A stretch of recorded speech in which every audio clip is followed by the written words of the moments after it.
Friends, for class 11 आज हम लोग बात कर रहे हैं लेक्चर 9 और हमारा बचा हुआ क्या है, इलेक्ट्रोमैग्नेटिक रेडिएशन पे बात कर रहे हैं बाबू अभी, है ना। हम अभी भी बात कर रहे हैं इलेक्ट्रोमैग्नेटिक रेडिएशन पे, बहुत बड़ा टॉपिक है ना। चलिए इलेक्ट्रोमैग्नेटिक रेडिएशन को देखते हैं ध्यान से और इसको समझने की कोशिश करते हैं। तो पिछले क्लास में, पिछले लेक्चर में प्रॉब्लम भी हम लोग देख चुके थे, उससे पिछले लेक्चर में बहुत सारा इलेक्ट्रोमैग्नेटिक रेडिएशन का बात भी कर चुके थे, लेकिन उससे इंपॉर्टेंट भी एक बात है। देखो तो 7 दिन रात को क्या कर लिया, सुसाइड कर लिया, है ना। अब उसका एक गाना याद आ रहा है, चलो इसको हम थोड़ा सा इसको अपने तरीके से हम लोग मोड़ने के, अपने वे में मोड़ने की कोशिश करते हैं। बहुत सारे बच्चे हैं जो देख रहे हैं फिर छोड़ दे रहे हैं। देखो बाबा, तुमको ना वीडियो को पूरा देखना होगा, वीडियो को पूरा देखोगे ना तब तुमको एक व्यू मिलेगा, पॉइंट ऑफ व्यू मिलेगा कि हम इस चैनल को देखे कैसे। और अगर जो बच्चा देख रहा है उसका भी गलती है, वो शेयर नहीं कर रहा है फ्रेंड को। देखो हम लोग फ्री में, फ्री ऑफ कॉस्ट काम कर रहे हैं अभी तो, है ना, फ्री ऑफ कॉस्ट। अब देखो कोई काम है नहीं तो चलो पैशन है पढ़ाना, पैशन को फॉलो करते हैं ना, तो इससे स्ट्रेस दूर रहता है। उसका भी कारण यही रहा होगा, उसको वो मूवी नहीं कर रहा होगा, उसका पैशन था मूवी, उसके लिए वो इंजीनियरिंग छोड़ के आया है ना। तो हम लोग को अपना पैशन फॉलो करना चाहिए, आप लोग को भी अपना पैशन फॉलो करना चाहिए। आपका पैशन है पढ़ाई, अभी होना चाहिए, जिनका नहीं है उनका पैशन है पढ़ाई होना चाहिए, ठीक है। तो जो बच्चे अभी भी नहीं देख रहे हैं वीडियो, बहुत सारे बच्चे व्यू देख के छोड़ देते हैं, 2 मिनट एवरेज व्यू ड्यूरेशन हम लोग देख रहे हैं ना, आप लोग सारा वॉच कर रहे हैं, आप क्या देख रहे हो नहीं देख रहे हो, कौन बच्चा कितना देखता है, कौन बच्चा कितना कॉन्शियस है ना, सब दिखता है। तो जो बच्चा कॉन्शियस है उनका काम है वो शेयर करे, है ना, लोगों को बताएं कि देखो ये प्लेटफॉर्म है, यहाँ पे हर चीज का, हर टीचर्स अवेलेबल है, अच्छा टीचर्स है ना, अगर अच्छा लगे तो, है ना। और अगर जो बच्चा नहीं देख रहा उनके लिए भी अगर वीडियो उन तक कैसे भी पहुंच जाए तो वो देख लीजिए। अब सुशांत राजपूत का यही गाना मुझे याद आ रहा है, हम क्या बोल रहे हैं आपको, आप मेरे साथ 4 कदम तो चलो यार, है ना, 4 कदम तो चलो। 4 कदम जब चलोगे ना, 4 कदम का मतलब क्या, 4 मिनट नहीं, ठीक है ना, पूरा वीडियो, ठीक है, तो आपको समझ में आएगा, है ना। जैसे गाना था ना, याद करो पीके का, बिन पूछे तेरा नाम और पता, रस्मों को रख के बड़े, 4 कदम बस 4 कदम चल दो ना साथ मेरे, बिन कुछ कहे बिन कुछ सुने, हाथों में हाथ लिए, 4 कदम बस 4 कदम चल दो ना साथ मेरे, रंपा रे रंपा रे रा रा रा रे, रंपा रे रंपा रे रा रा रा रे। ठीक है, तो ये तो गाना था, इसको अनदर वे में नहीं लेना है, ठीक है। हम लोग क्लास में बहुत मस्ती करवाते हैं, लेकिन ये YouTube प्लेटफॉर्म है ना, यहाँ पे तो और वीडियोस कम हम लोग जानना चाहते हैं। हम लोग कंटेंट्स भी अभी काट काट के दे रहे हैं आपको, इससे ज्यादा पर आता है IIT और नीट के लिए हम लोग, ठीक है ना। तो बेसिकली है क्या बाबू, आप दोस्तों में शेयर करो, बोलो उनको कि भाई देख वीडियो, है ना। जब देखेगा ना तो पता चलेगा कि देखो पढ़ाई कैसे होती है। अब तक तो मेरे को पता है ना, 10th से जब मैं भी निकला था ना तो ऐसा ही था, जिग जैग, है ना, एकदम रफ एंड टफ, है ना।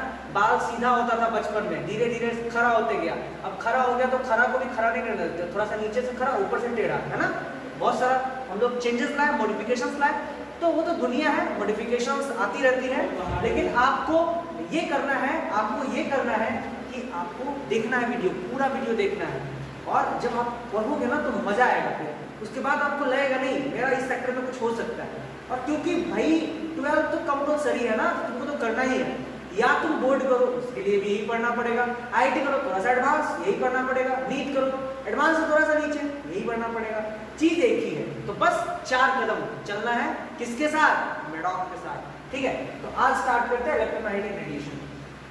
तो हम लोग बात किए थे वेव के प्रॉपर्टीज, तो अभी दुनिया में ना 8 तरह का इलेक्ट्रोमैग्नेटिक रेडिएशन है बाबू, ठीक है ना, कितना, 8 इलेक्ट्रोमैग्नेटिक रेडिएशन है। चलिए उस 8 इलेक्ट्रोमैग्नेटिक रेडिएशन को हम लोग देखते हैं, वो है क्या, है ना, वो है क्या क्या। तो एक इलेक्ट्रोमैग्नेटिक रेडिएशन कौन कौन से है उसको देखते हैं। तो 8 इलेक्ट्रोमैग्नेटिक रेडिएशन।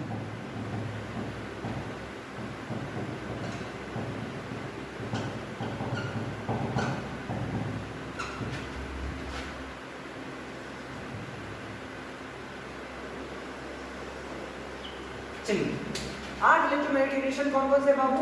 तो सबसे पहला है कॉस्मिक रे, दूसरा होता है गामा रे, तीसरा एक्स रे, चौथा यूवी रे, पांचवा विजिबल रे, छठा माइक्रोवेव सॉरी इंफ्रारेड, फिर माइक्रोवेव,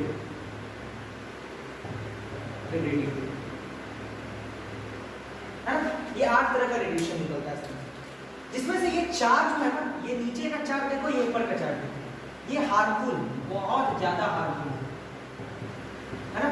ये भी हार्मफुल है बट नॉट डेंजरस, ये बहुत हार्मफुल है, साथ साथ very dangerous for human being.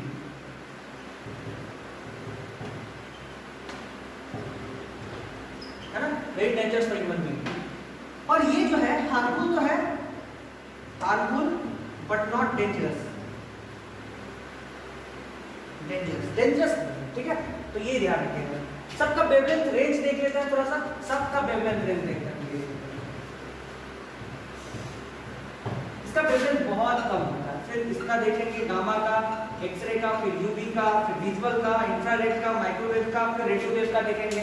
इसका वेवलेंथ रेंज जो होता है वो लगभग 10 टू द पावर -15 मीटर से लेके 10 पावर -13 मीटर के बीच में, है ना?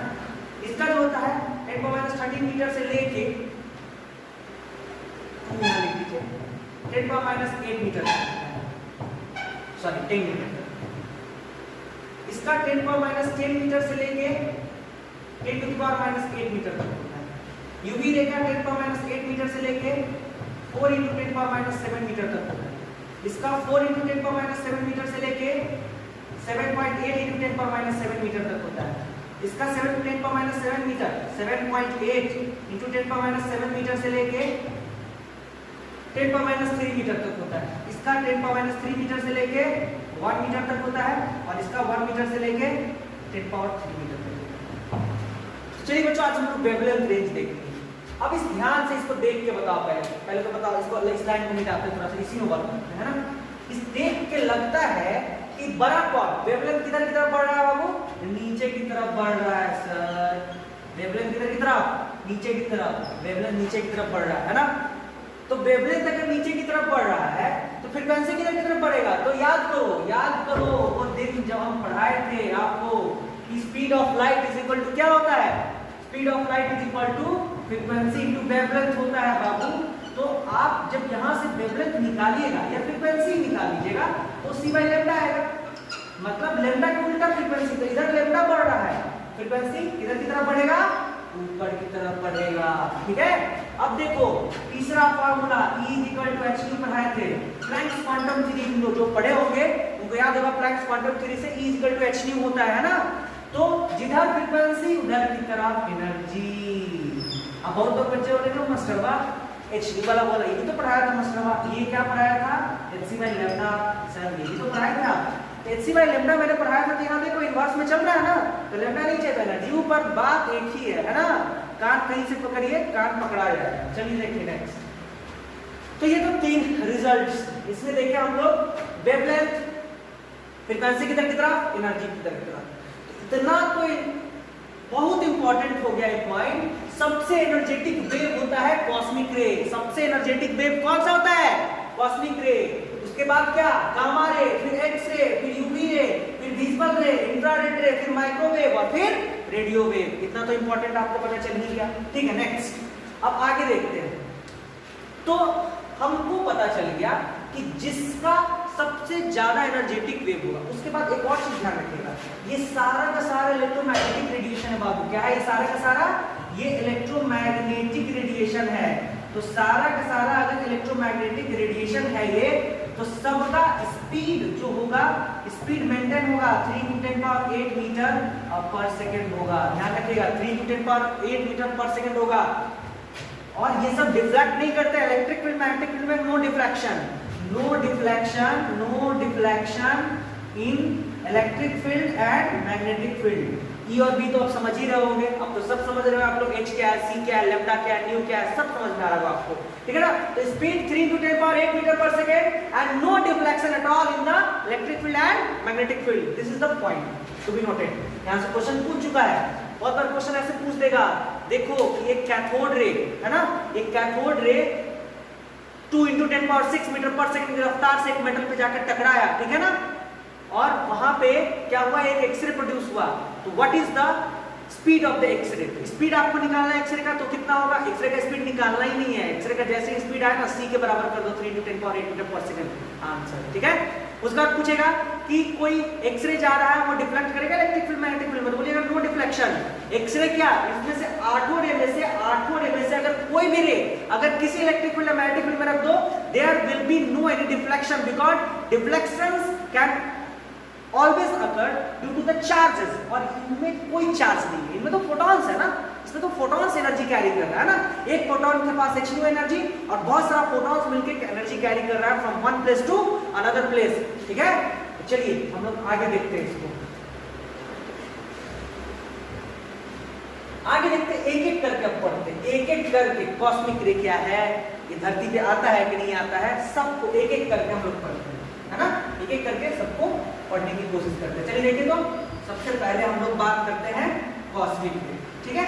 और कॉस्मिक रे के बारे में एक चीज ध्यान रखिएगा, धरती पे कॉस्मिक रे नहीं आती है, ठीक है ना, धरती पे जो होता है कॉस्मिक रे नहीं आती है। हाँ, आप बोलोगे सर तो जब नहीं आता है तो इसको पता कैसे लगा कि कॉस्मिक रे भी होता है? तो कॉस्मिक रे आता है, सेकेंडरी कॉस्मिक रे आता है ना, जो डायरेक्ट सन से निकलता है कॉस्मिक रे। और हाँ, एक बात और ध्यान रखना है आपको, ये सारा चीज सन रेडिएट करता है, ठीक है ना। तो सन से जो डायरेक्ट कॉस्मिक रे निकलता है वो डायरेक्ट धरती पे नहीं आता है, ठीक है ना। सबसे हाई एनर्जेटिक बीम होता है, वो किसी प्लैनेट के थ्रू या एस्ट्रॉयड के थ्रू टकरा के यहाँ पे आता है ना। तो जब टकरा के आया ना तो उसको हम लोग बोलते हैं सेकेंडरी कॉस्मिक रे। क्या बोलते हैं? सेकेंडरी कॉस्मिक रे। तो वो धरती पे सेकेंडरी कॉस्मिक रे आता है, ठीक है। तो चलिए हम लोग सबसे पहले बात करते हैं आज कॉस्मिक रे की। सबसे पहला इलेक्ट्रोमैग्नेटिक रेडिएशन हम लोग पढ़ रहे हैं, दैट इज कॉस्मिक रे, highly energetic beam of light, highly energetic, highly energetic का मतलब समझ में आ गया? एनर्जी बहुत ज्यादा है तो वेरी लो वेवलेंथ होगा, ये कोई दिक्कत वाली बात तो है नहीं यहाँ पे। Very low wavelength because of the high energy, बहुत ज्यादा एनर्जेटिक है, वेरी लो वेवलेंथ। इसका सोर्स क्या है? तो ये कहां से आती है बाबू? सन से आती है, सन से, है ना। जैसे आपका ये धरती है ना, ये अर्थ है आपका और ये सन है ना, और यहां से रे आ रही है। तो ध्यान रखिएगा, ये सन हर तरह का इलेक्ट्रोमैग्नेटिक एक्सपोनेंस है, इसी में ये मान लीजिए इसमें से कॉस्मिक रे निकला और यहां पे कोई एस्ट्रॉयड है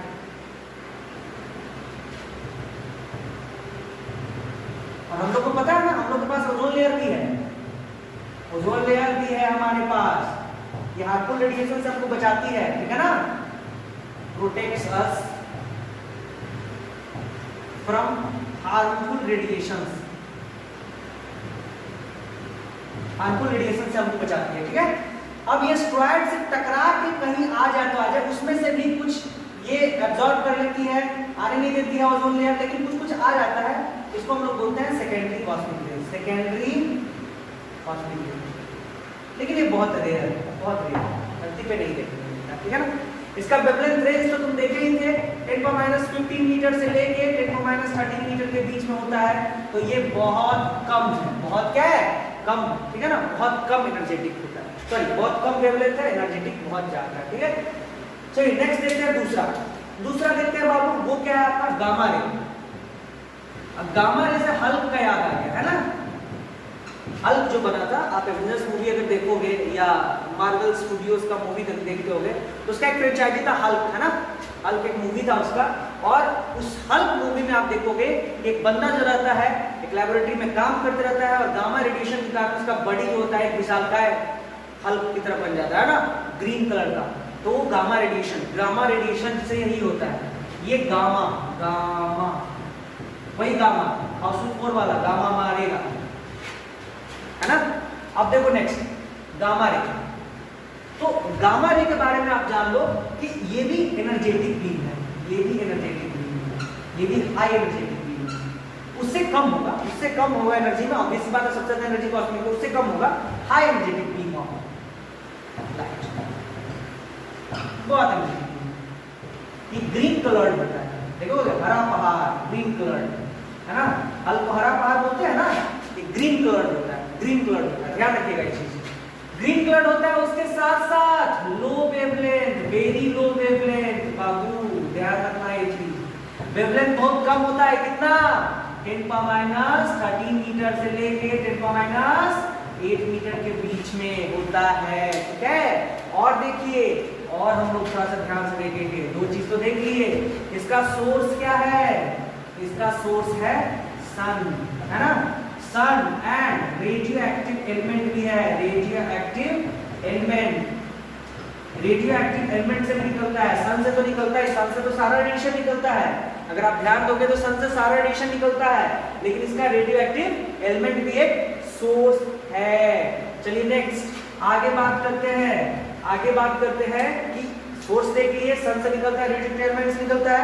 उसके बाद हम लोग देखते हैं रेडियो एलिमेंट क्या होता है, जैसे यूरेनियम 235 वाला, है ना। तो ये रेडियो एक्टिव एलिमेंट है, बताया था लेड बॉक्स इसको कवर करके रखते हैं हम लोग हमेशा, है ना। लेड बॉक्स हमेशा कवर करके रखते हैं इसको। तो अब यहां से बहुत सारा निकलता है, अल्फा रे, बीटा रे और गामा रे। सबसे एनर्जेटिक गामा रे होता है, ध्यान रखिएगा।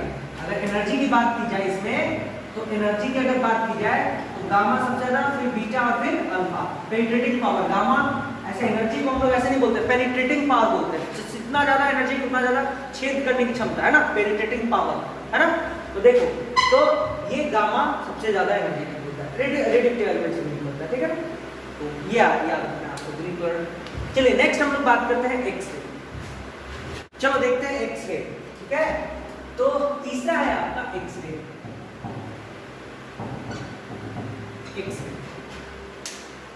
एक्सरे तो आप जानते ही होंगे भाई, एक्सरे हम लोग देखे हैं, एक्सरे के बारे में बहुत सुने हैं, है ना। बोन फ्रैक्चर्स का अगर पिक्चर लेना होता है, इमेजिंग करना होता है, तो हम लोग क्या करते हैं, एक्सरे करवाते हैं, है ना। तो एक्सरे जो है तो ध्यान रखिएगा, सन से तो निकलता ही है, इसका एक्स्ट्रा एक ये भी एनर्जेटिक बीम माना जाता है, ये भी आपका एनर्जेटिक बीम है ना। हाई वेवलेंथ या लो वेवलेंथ, है ना।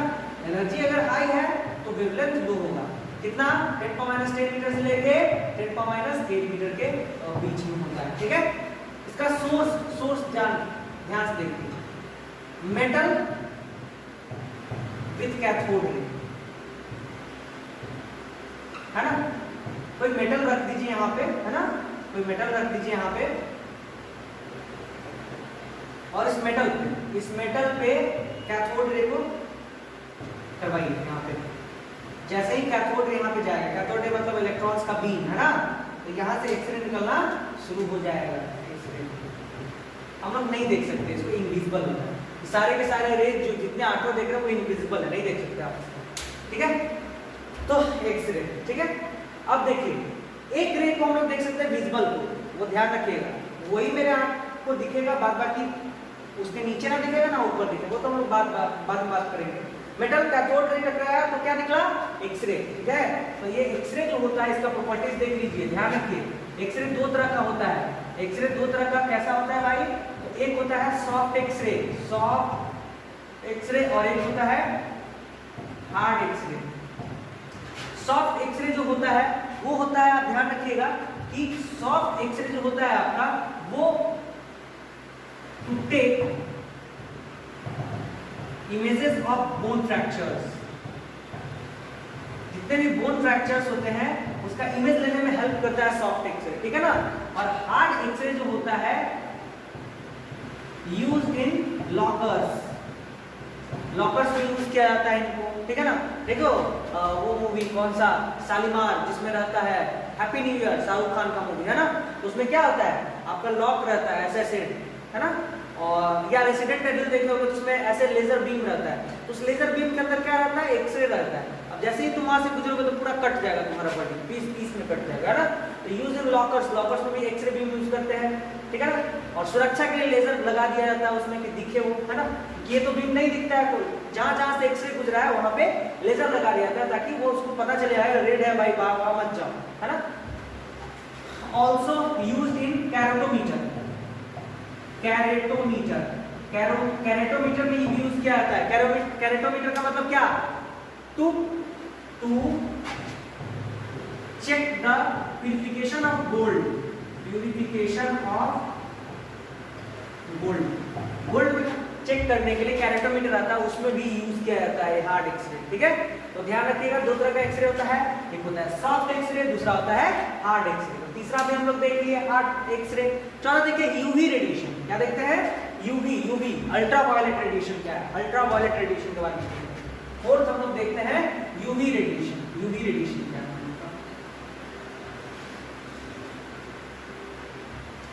यूवी रेडिएशन के बाद विजिबल आएगा, फिर हम लोग देखेंगे और अलग। चलिए फोर्थ देखते हैं यूवी रेडिएशन।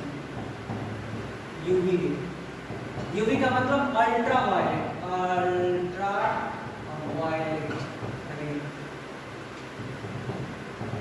पराबैंगनी किरण, बहुत ज्यादा अगर बैगनी कलर है ना अल्ट्रा वायलेट में, ठीक है ना।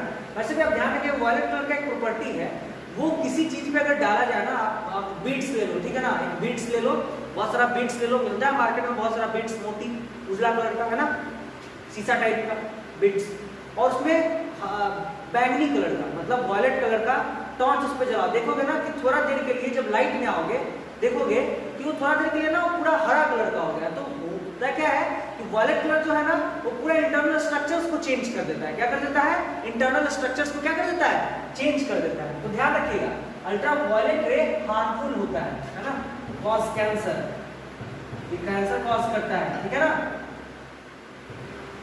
स्किन बर्न इसी सबसे होता है, ध्यान रखिएगा।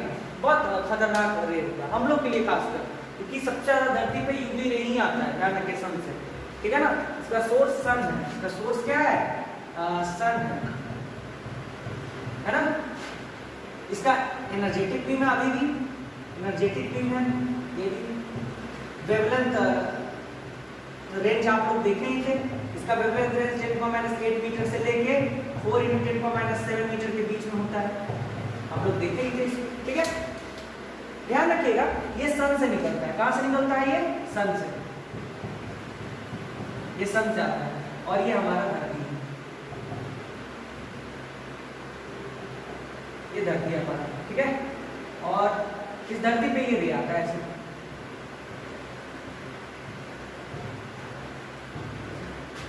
रे तो आता है, लेकिन ध्यान रखिए हम लोग के धरती के पास भी एक प्रोटेक्टिव लेयर है, एक शील्ड है ना, एक शील्ड है हम लोग के धरती के पास, जिसको हम लोग बोलते हैं ओजोन लेयर। क्या बोलते हैं, ओजोन लेयर, जो अभी लॉकडाउन के टाइम में थोड़ा सा रिपेयर भी हुआ, न्यूज पढ़े होंगे थोड़ा सा, है ना।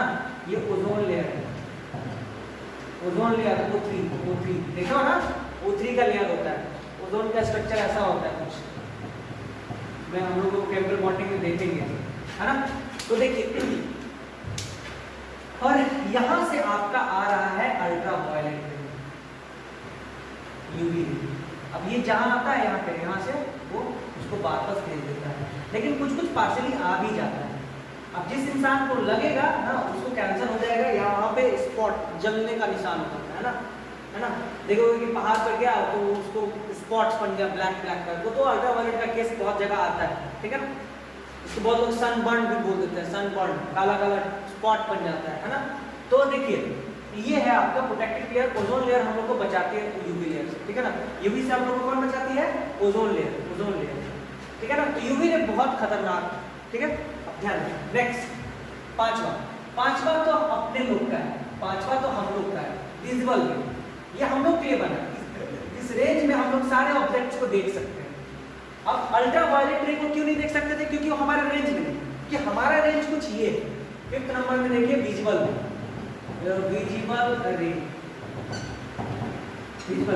5th नंबर में आपका विजिबल रे है। और इसमें ध्यान से देखिए आप, तो इसका जो ये भी एनर्जेटिक बीम तो है, लेकिन इसका वेवलेंथ रेंज देखिए, वेवलेंथ रेंज देखिए, ये हम लोग कब देखें 4 × 10⁻⁷ मीटर टू 7.8 × 10⁻⁷ मीटर। ध्यान रखिएगा, मतलब 4000 एंगस्ट्रम से लेके ये 7800 एंगस्ट्रम तक होता है। ये हम लोग का रेंज है। हम लोग इसके रेंज में ऑब्जेक्ट्स को देख सकते हैं, है ना।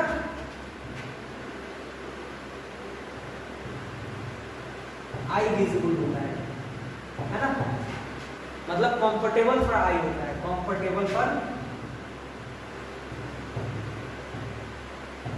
आई परसेप्शन। मतलब आप ध्यान रखिएगा ना, इसी रेंज में आप 4000 एंगस्ट्रम से 7800 एंगस्ट्रम के बीच के वेवलेंथ को ही हम लोग देख सकते हैं, अदरवाइज किसी को परसीव नहीं कर पाएंगे हम लोग, है ना। जैसे वो यूवी रे को परसीव नहीं कर पाते क्योंकि इसका वेवलेंथ रेंज क्या है, इससे बाहर है। उससे नीचे माइक्रोवेव को नहीं कर पाते, इंफ्रारेड को नहीं कर पाते क्योंकि उसके नीचे है, ठीक है। तो ध्यान रखिएगा इन चीजों। अब इसमें भी बहुत सारा रे होता है, उसको तो हम लोग बाद में देखेंगे। अब पहले हम लोग छठा देख लेते हैं, that is infrared. Infrared radiation, बहुत लोग इसको शॉर्ट में इन शॉर्ट लिख देते हैं IR रेडिएशन या IR वेव, ऐसे करके इन शॉर्ट ऐसे लिख देते हैं IR रेडिएशन, ठीक है ना। तो इंफ्रारेड रेडिएशन का ये लो एनर्जी, ठीक है ना, क्योंकि हम लोग के विजुअल रेंज से क्या है, नीचे है ना, लो एनर्जी। वेवलेंथ थोड़ा सा हाई हो जाएगा, हाई वेवलेंथ। अब हम लोग से ज्यादा वेवलेंथ इसका हो जाएगा क्योंकि एनर्जी लो है। तो हम लोग का कहाँ है, 7.8 × 10⁻⁷ मीटर से लेके ये 10⁻³ मीटर तक होता है, ये रेंज, ठीक है। ये ध्यान रखना, ये यूज होता है टू रिमूव मसल स्ट्रेन। सीखते हैं हम लोग, है ना, जो ईंट वगैरह देखो, ईंट जैसे रोड है, रोड गर्मी में गर्म हो जाता है तो ऐसे से भाप निकलते रहता है। जैसे रोड है कोई आपका, है ना, और वो गर्म हो गया तो ऐसे से देखोगे ना, ताप टाइप का निकलते रहता है, ताव टाइप का। गाड़ी से अगर जा रहे हो तुम तो देखोगे ताव टाइप का निकलता रहता है, वही IR वेव है। खेत में जाओगे तो खेत में भी, गेहूं के खेत में गर्मी में जाओगे तो ऐसे दिखेगा वो ताव, जो IR वेव है, इंफ्रारेड। ये सब यूज करते हैं, जैसे ईटा गर्म करके हम लोग घुटना पे लगाते हैं, मसल स्ट्रेंथ, वो सब में यूज किया जाता है इसको, है ना, इंफ्रारेड रेडिएशन, ठीक है। जो आप देखे होंगे कि मेरा पैर पहले बहुत परेशान रहते थे हम, ठीक है ना, घुटने में दर्द रहता था, तो हम एक किट लिए जिसमें बेल्ट बांध देता है, स्विच ऑन कर देता है, उसको आराम मिलता है। तो और कुछ नहीं होता है, वहाँ पे इंफ्रारेड वेव निकलता है जो उसके मसल स्ट्रेंथ को ठीक करता है, अगर अच्छा वाला होता। और नहीं हो तो ऐसे ही बांध के रखो, कोई दिक्कत नहीं है। कपड़ा में तार फंसा के और स्विच लगा देता है, बताओ उससे गर्मी आएगा, नहीं आएगा, ठीक है। नेक्स्ट देखते हैं 7 नंबर में है आपका, वो है माइक्रोवेव। माइक्रोवेव का तो आजकल खूब यूज हो रहा है ना, माइक्रोवेव ओवन के रूप में, है ना। मैग्नेट्रॉन्स होता है, मैग्नेट्रॉन से माइक्रोवेव प्रोड्यूस किया जाता है। इसका सोर्स क्या है, मैग्नेट्रॉन्स, है ना। सन से तो निकलता ही है, लेकिन धरती पे जो सोर्स है इसका मैग्नेट्रॉन्स। जैसे आप देखे होंगे बहुत सारा माइक्रोवेव ओवन है ना, तो यहाँ पे मैग्नेट्रॉन्स होता है और इससे ये माइक्रोवेव निकलते रहता है ना, माइक्रोवेव निकलते रहता है। ये खाना वाना पकाने के काम में आता है ना। तो ये है माइक्रोवेव ओवन, माइक्रोवेव ओवन, ठीक है। अब ध्यान से देखना कि इसका energy low energy, very low energy. Very low energy क्यों बोल रहे हैं, क्योंकि wavelength high wavelength, very high wavelength. क्योंकि वेवलेंथ इसका रेंज अगर देखोगे तो 10⁻³ मीटर से लेके 1 मीटर तक है। एनर्जी निकाल दो तुम्हारा बहुत कम एनर्जी आएगा, है ना। तो ये माइक्रोवेव के काम आता है, माइक्रोवेव, है ना। इसको भी हम लोग नहीं देख पाएंगे क्योंकि हमारे रेंज में नहीं है ना।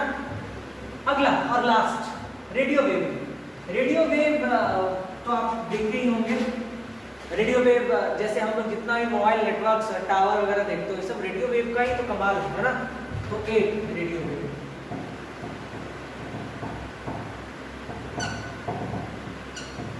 रेडियो वेव, ये जो सोर्स है,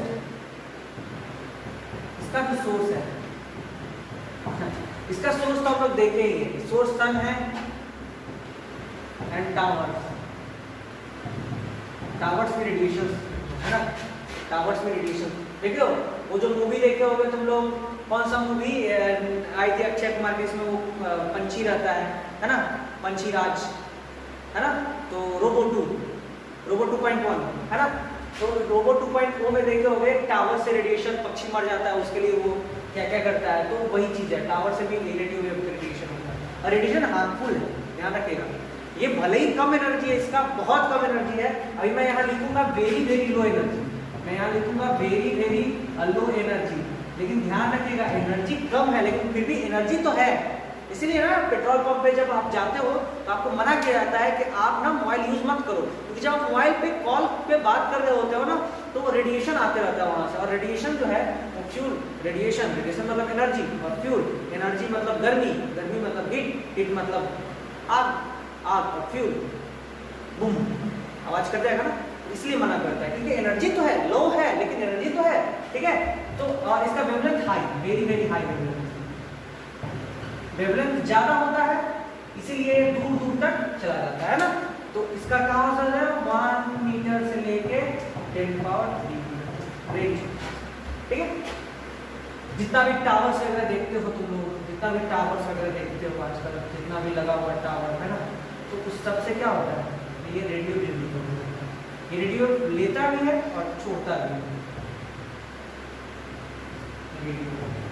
रेडियो।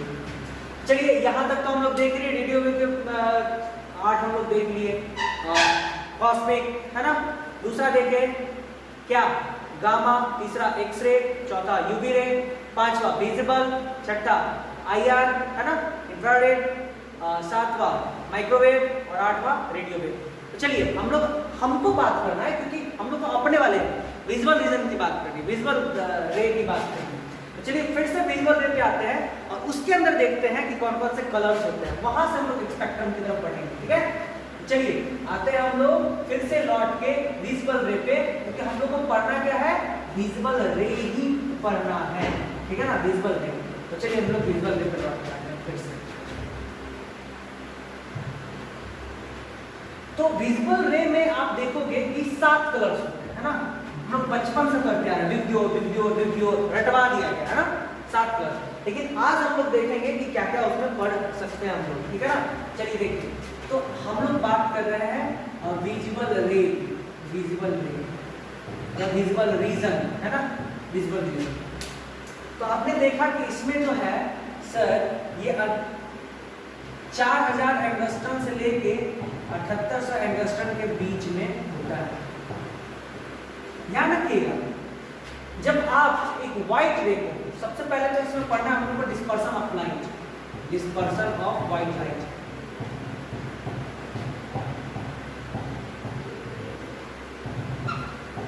ये तो पढ़े हो स्प्लिटिंग है ना, डिस्पर्सन ऑफ व्हाइट लाइट मतलब क्या होता है, splitting of white light, splitting of white light into its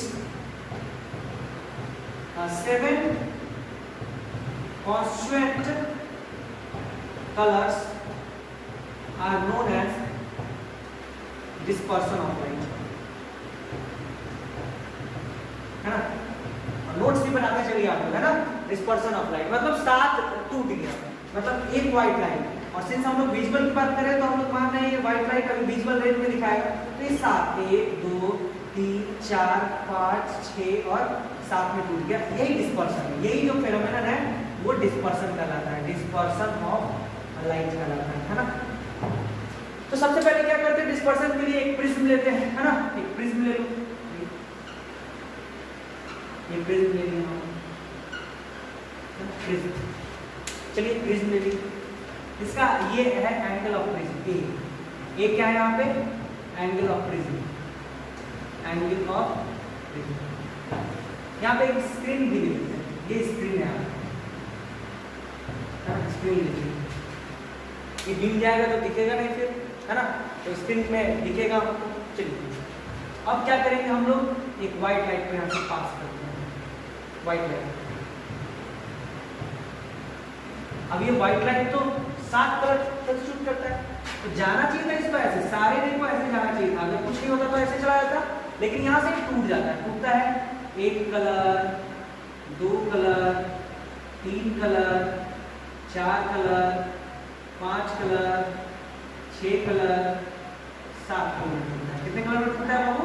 7 colour. 1 2 3 4 5 6 और 7 कलर टूट गया। ठीक है, अब 7 कलर में टूट गया तो आपको देखना है, यहाँ से देखिए कि डेविएशन कितना हुआ। तो इसके लिए सबसे ज्यादा देखना, सबसे ज्यादा डेविएट कौन किया? VIBGYOR. Violet, indigo, blue, green, yellow, orange और रेड। ठीक है, तो देखोगे सबसे कम डेविएशन रेड का, सबसे उसके बाद ऑरेंज, उसके बाद येलो, फिर उसके बाद ग्रीन, फिर उसके बाद ब्लू, फिर उसके बाद इंडिगो, फिर उसके बाद वायलेट, है ना। मतलब तुम देखोगे अगर तो सबसे ज्यादा, सबसे कम डेविएट कौन किया है? कि ये क्या है? ये क्या होता है? ये डेविएशन एंगल होता है, डेल्टा। इसको बोलते हैं डेविएशन एंगल। हम लोग पढ़ चुके हैं इस बारे में, डेविएट करके डेविएशन एंगल या एंगल ऑफ डेविएशन बोलते हैं, ये तो हम लोग देख चुके हैं। तो ये विबग्योर क्या है? तो विबग्योर मतलब हो गया विबग्योर। ये 7 कलर्स के बारे में बता रहा है। ये वायलेट है आपका, ये इंडिगो है आपका, ये ब्लू है आपका, ये ग्रीन है, ये येलो है, ये ऑरेंज है और ये रेड है। देखिए ध्यान से, ये रेड। तो बड़ा आसान है, आपको देखना है कि 7 कलर्स में टूट गया। और ये जो पैटर्न ऑफ कलर्स बनता है, ये जो पैटर्न ऑफ कलर्स है, pattern of 7 colours on screen, इसी को बोलते हैं स्पेक्ट्रम। इसी को क्या बोलते हैं हम लोग? स्पेक्ट्रम। ये जो पैटर्न ऑफ 7 कलर्स स्क्रीन पे बना उसको क्या बोलते हैं हम लोग? स्पेक्ट्रम। ठीक है, तो ये आपका हो गया डिस्पर्सन ऑफ लाइट। ये पूरे टॉपिक को हम लोग बोलेंगे डिस्पर्सन ऑफ लाइट। अब पता चला कि नहीं, हम लोग जो व्हाइट लाइट देखते हैं वो क्या है? बेसिकली 7 कलर्स का कॉम्बिनेशन है, कॉम्बिनेशन ऑफ 7 कलर्स है। तो अब चलिए 7 कलर्स को इधर लिखते हैं, है ना, और देखते हैं उसमें वेवलेंथ कितना कितना सबका होता है। ठीक है ना, उसमें वेवलेंथ कितना कितना सबका होता है उसको देखेंगे पहले। चलिए देखिए, तो आपके पास 7 कलर कौन कौन से हैं? तो आपने देखा violet, indigo, blue, green, yellow, orange और रेड। ठीक है, ठीक है, ये है आपका वायलेट, ये इंडिगो, ये ब्लू, ये ग्रीन, ये येलो, ये ऑरेंज और ये रेड। अब तो थोड़ा सा हम लोग को करना क्या है, थोड़ा सा करना क्या है, हम लोग को देखना है कि इसमें क्या क्या है। ठीक है ना, तो इसका जो वेवलेंथ रेंज होता है वो 4000 एंगस्ट्रम से लेके 4500 एंगस्ट्रम तक होता है। कितना?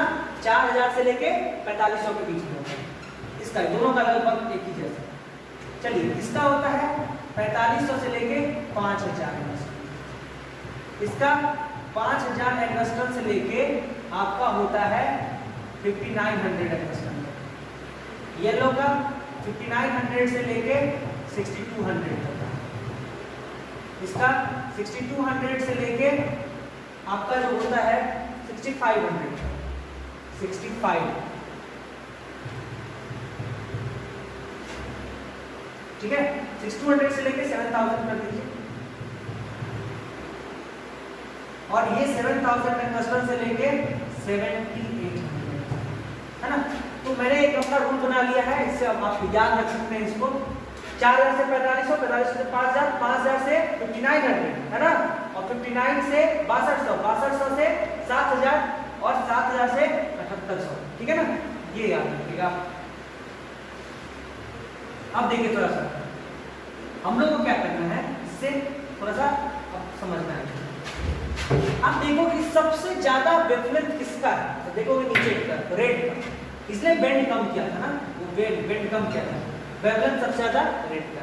ठीक है, अब देखो तो डेविएशन किसका ज्यादा होगा, तो देखिए उससे पहले अब वेवलेंथ इधर की तरफ तो फ्रीक्वेंसी किधर की तरफ, ऊपर की तरफ। एनर्जी किधर की तरफ, ऊपर की तरफ। इतना तो हम लोग को शुरू से ही पता है, ठीक है, इतना तो पता है शुरू से। अब देखिए थोड़ा सा इधर दिमाग लगाइए। एक होता है काउचीज रिलेशन, आगे का पढ़ना है। एक होता है काउचीज रिलेशन, फिजिक्स में आप पढ़िएगा, ऑप्टिक्स में उसे बताया जाता है कि जो डेविएशन होता है वो होता है a plus B by lambda square, ये होता है ना। मतलब अगर यहाँ से देखोगे तो जो डेविएशन है आपका directly percent 1 by lambda square है ना। मतलब अगर लैम्डा बढ़ रहा है तो उसका डेविएशन कम होगा, और लैम्डा अगर घट रहा है तो उसका डेविएशन ज्यादा होगा। ये काउची रिलेशन से हमको पता चल गया। कहाँ से आया काउची रिलेशन, उससे मतलब नहीं है, ठीक है। तो देखिए वेवलेंथ इसका ज्यादा है तो सबसे कम डेविएशन इसका वेवलेंथ सबसे कम है तो डेविएशन सबसे ज्यादा ऊपर वाले का होगा।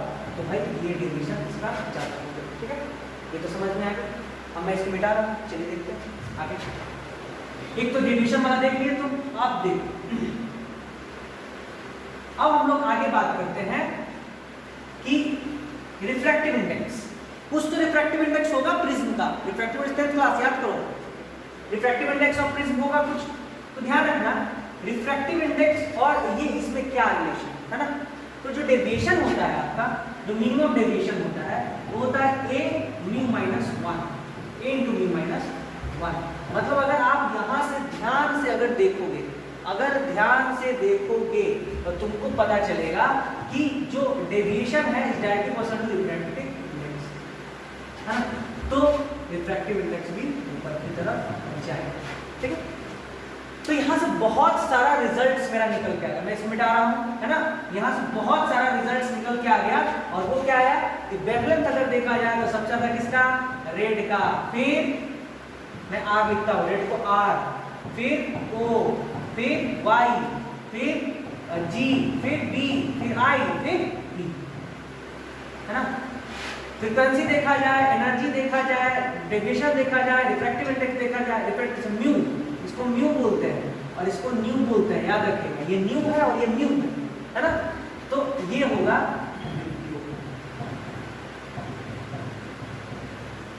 ये सब याद रखना जरूरी है। चलिए, इसीलिए ना सिग्नल में सबसे ज्यादा रेड यूज किया जाता है। क्यों? जो सिग्नल होता है उसमें रेड यूज किया जाता है, उसका पाथ बेंड नहीं करता तो बहुत दूर तक जाएगा, है ना। और जिसका पाथ रास्ते में बेंड कर गया तो दिखेगा नहीं, बहुत दूर वाले आपको दिखेगा। अरे भाई हम यहाँ खड़ा है और सिग्नल यहाँ पे है ना, ये सिग्नल है। अब लाइट यहाँ से चला, अब जाना चाहिए था उसको ऐसे, लेकिन वो रास्ते में ही मुड़ गया तो हमको नहीं दिखेगा। लेकिन रेड के साथ नहीं है, ये तो वायलेट कलर है तो मुड़ जाएगा। रेड के साथ नहीं है, रेड को जाना था ऐसे, लेकिन हाँ थोड़ा सा बेंड किया, लेकिन पहुंचेगा उसके पास जरूर, है ना। क्योंकि मिनिमम डेविएशन में तो पहुंचेगा उसके पास जरूर, लेकिन ये क्या कर जाएगा, बेंड कर जाएगा। इसलिए रेड लाइट यूज करते हैं, ठीक है ना, क्योंकि इसका वेवलेंथ ज्यादा है, ठीक है ना। तो नोट यहाँ पे कर लीजिएगा, नोट कर लीजिएगा यहाँ पे, we use red colour in signals because of its higher wavelength and less deviation, है ना। वेवलेंथ ज्यादा है तो डेविएशन कम होगा काउची रिलेशन के हिसाब से, और इसीलिए हम लोग रेड कलर को यूज करते हैं इन द सिग्नल्स। तो ये याद रखना है। तो ये चार्ट आपको याद रखना चाहिए हमेशा, ठीक है। कभी भी कुछ भी पूछ सकता है आपसे कुछ, ठीक है। तो ये चीज हम लोग को देखना है। नेक्स्ट हम लोग आगे बात करते हैं। तो आगे जो बात करने वाले हैं हम लोग, और वो बात करने वाले हैं वो ये टॉपिक है आपका, थोड़ा ध्यान से देखिए। आगे हम लोग बात करते हैं स्कैटरिंग पे, इसमें बात करने वाले हैं स्कैटरिंग पे, और कुछ कुछ जनरल फेनोमेनन, छोटे छोटे फेनोमेनन पे बात करने वाले हैं। जैसे सूरज जब उगता है, ठीक है ना, तो उग पहले ही जाता है, लेकिन धरती पे जब आता है तो क्या होता है, धरती पे जब आता है वो, तो वो 8 मिनट बाद दिखता है। ये सब सुने हो। या जब डूबता है, ठीक है ना, तो 8 मिनट, तो वो क्या, क्यों ये 8 मिनट लैप्सिंग क्यों होता है ना, ये 8 मिनट लैप्सिंग क्यों होता है, ठीक है ना, उसको देखना है थोड़ा सा। तो हम लोग देखते हैं सीवी रमन इफेक्ट। अगला टॉपिक ही मेरा है सीवी रमन इफेक्ट।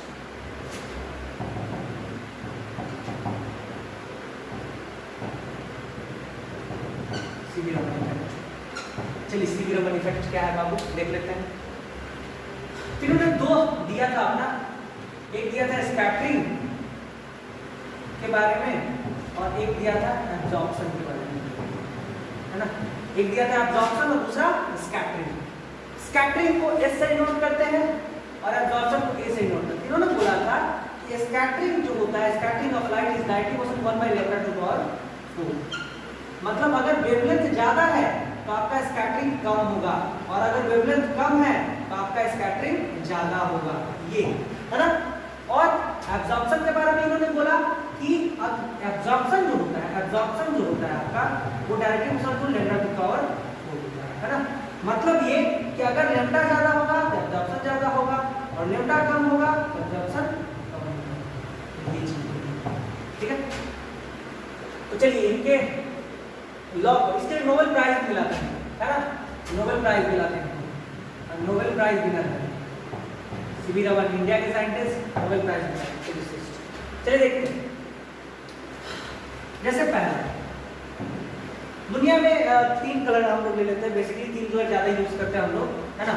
यूजुअली जो प्राइमरी कलर है मेरे वो ले लेते हैं, जैसे एक रेड है ना, रेड ले लेते हैं और आसमान ब्लू है, ब्लू और येलो ले लेते हैं, ये 3 colour, red blue and yellow, 3 colour ले लेते हैं। इसको समझने की कोशिश करते हैं। तो चलो अभी बताओ वेवलेंथ सबसे ज्यादा किसका है, तो वेवलेंथ विबग्योर, वेवलेंथ सबसे ज्यादा किसका, रेड का, फिर येलो और फिर ब्लू। मेरे पता है ना, पहले रेड फिर येलो और फिर ब्लू, ये तो आपको पता ही होगा। चलिए नेक्स्ट देखते हैं हम लोग। नेक्स्ट जब देखेंगे तो आप देखेंगे सर कि ये तो आपने वेवलेंथ के बारे में बता दिया सर, ठीक है। तो स्कैटरिंग के बारे में बता दो, तो स्कैटरिंग उल्टा, ठीक, उल्टा तो उल्टा ब्लू सबसे ज्यादा स्कैटर, फिर येलो तो अपनी जगह पे ही रहेगा और फिर रेड, है ना। ये हम लोग देखें, जैसे हम लोग गाड़ी का जो हेडलाइट यूज करते हैं ना, जो हम लोग का बाइक है, मान लो ये बाइक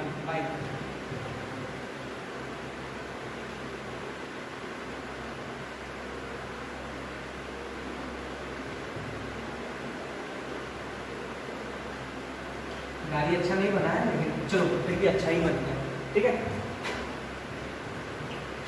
चलो ये मेरा गाड़ी है मान लो कुछ भी, और मैं हेडलाइट में कुछ यूज करना चाहता हूँ या कुछ भी, जैसे हम यूज करना चाहते हैं या हम निकालना चाहते हैं कि ये हेडलाइट जो होता है हमेशा येलो बल्ब ही क्यों लगाता है, ये सबको आपको फिर को समझाना है ना। येलो बल्ब क्यों काम करता है इन फॉगी डेज, है ना। दूसरा फिनोमेनन जैसे आसमान नीला क्यों है, ये जो आसमान है आपका ये ब्लू क्यों है, वाइट ब्लू स्काई, है ना, स्काई ब्लू क्यों है। तो बहुत लोग तो बोल देते हैं सर धरती पे बहुत पानी है, 75% पानी है, इसलिए उसके रिफ्लेक्शन के कारण आसमान नीला है, ठीक है। आपका भी कहना बहुत हद तक सही है, ठीक है ना, लेकिन ब्लू ही क्यों, धरती में तो ग्रीन कलर भी है ना, बहुत सारा कलर है, सिर्फ ब्लू क्यों। और जहां पे धरती पानी नहीं है उसके ऊपर भी तो ब्लू दिख रहा है, वहां पे तो काला दिखना चाहिए था, है ना। तो क्या रीजन है, जैसे मान लो तुम बोले 75% पानी है, ठीक है, तो उसके ऊपर पानी के ऊपर नीला दिख रहा है, समझ में आता है, ठीक है ना।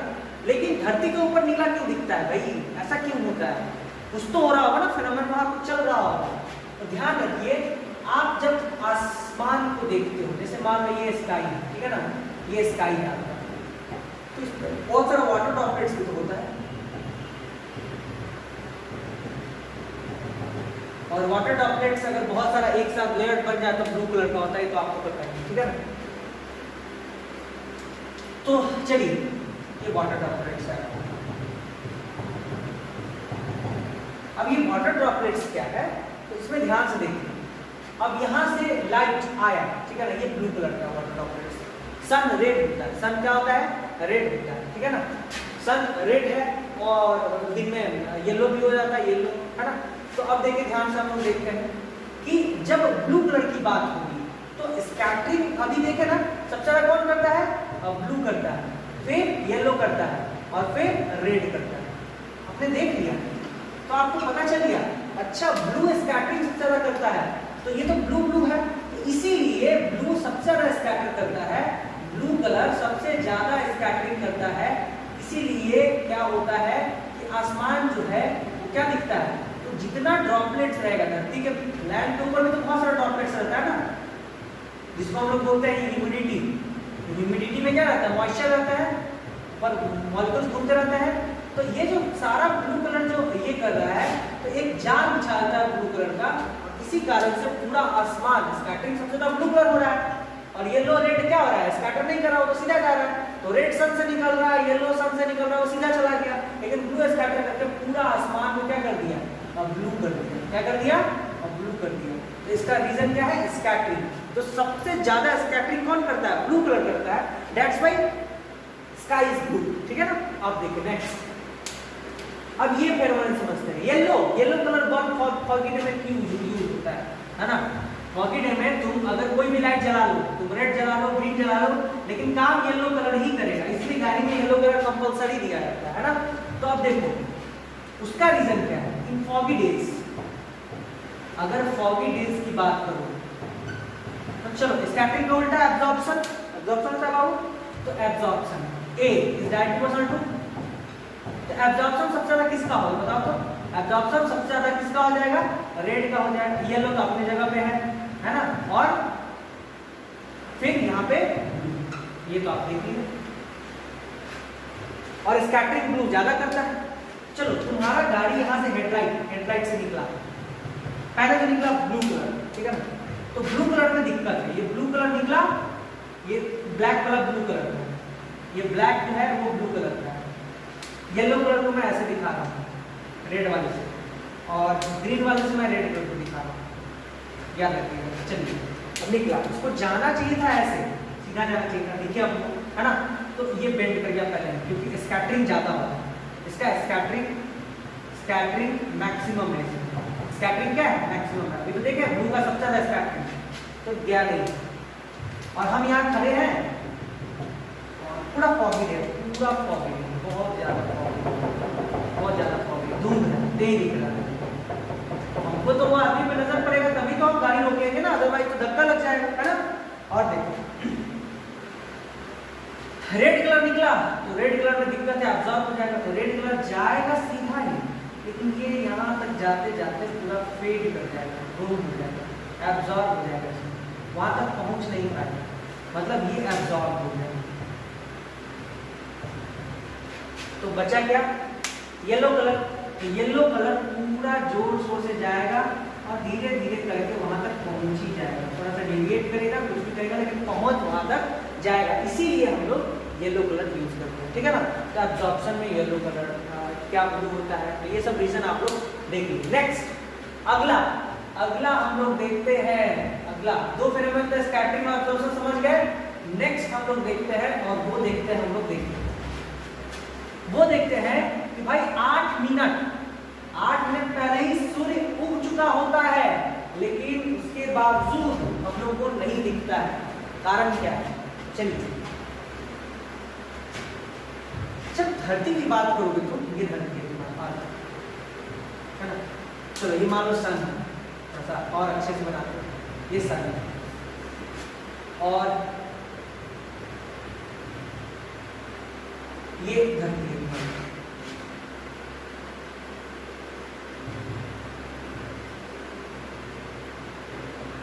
अब थोड़ा देर के लिए क्या करो ना, धरती को फिक्स कर दो, समझने के लिए धरती को फिक्स कर दो और सन को घुमाना चालू कर दो, ठीक है ना, सन को घुमाना चालू। होता क्या है, सन फिक्स है और धरती घूमता है। थोड़ा देर के लिए हम मान रहे हैं, हम क्या कर रहे हैं, अपने अर्थ को फिक्स कर रहे हैं, अपने अर्थ को फिक्स कर रहे हैं और मान रहे हैं कि सन निकल रहा है ना, सन जो है अब निकल रहा है, क्योंकि हम लोग मान चल रहा हूँ, मैं यहाँ पे खड़ा हूँ, मैं इस पिक पे खड़ा हूँ और सन डूब गया, सन डूबा हुआ है ना, कि जब सन इसको क्रॉस करेगा तो हमको दिखना शुरू होगा। चलो ये लाइन, अभी भाई नाइट है यहाँ पे और यहाँ पे डे, ठीक है। अब देखो सन यहाँ पे होगा, सन यहाँ पे होगा, ठीक है। अब जब यहाँ पे इंटर किया होगा तो हम लोग बोलेंगे दिन हो रहा है, सुबह हो रहा है, ठीक है। फिर देखो धीरे धीरे सन यहाँ पे आया होगा, और जब सन यहाँ पे आया होगा तो यहाँ पे रे ऐसे प्रोड्यूस किया हो। तो सन लाल क्यों दिखता है सुबह होते होते? तो ध्यान रखिए, सन लाल इसलिए दिखता है क्योंकि स्कैटरिंग सबसे ज्यादा ब्लू का होता है, फिर येलो का होता है, और फिर मतलब लेस स्कैटरिंग होता है रेड का, लेस स्कैटरिंग। इसलिए सब रे इधर उधर डेविएट कर जाता है, लेकिन रे वहां तक रेड पहुंच जाती है सबसे पहले, है ना। रेड डेविएट नहीं करता है, इसलिए सबसे पहले जब सन दिखती है तो लाल दिखती है। सन के पास सब कलर, लेकिन वो लाल दिखती है, डेविएट नहीं करता, वही कलर हम लोग देख पाते हैं, रेड। ठीक है, तो ये ध्यान रखिएगा कि ये रेड कलर क्यों दिखती है भाई, क्योंकि समझ में आए? अब देखिए नेक्स्ट, और उसका रीजन भी यही है, जब ये 8 मिनट टाइम क्या लगता है तो हम लोग रे नहीं देख पाते, वो आ जाती है पहले, लेकिन रेड भी जो है ना थोड़ा सा डेविएशन होता है, वो डेविएशन जब हटता है ना पूरा होता है उसमें 8 मिनट लगता है, तो उसके बाद हम लोग उसको देखना शुरू करते हैं, वो 8 मिनट तक 8 मिनट बाद हम लोग को नजर आता है। फिर डूबते समय भी वही होगा, जब डूबते समय जब यहाँ होगा तो सन का हम लोग सिर्फ क्या देखेंगे, रेड कलर देखेंगे, और जब डूबेगा पूरा तो 8 मिनट लेट होगा, है ना, क्योंकि जब नीचे जाएगा तब तक वो डेविएशन उसको पूरा करते करते टाइम लगेगा।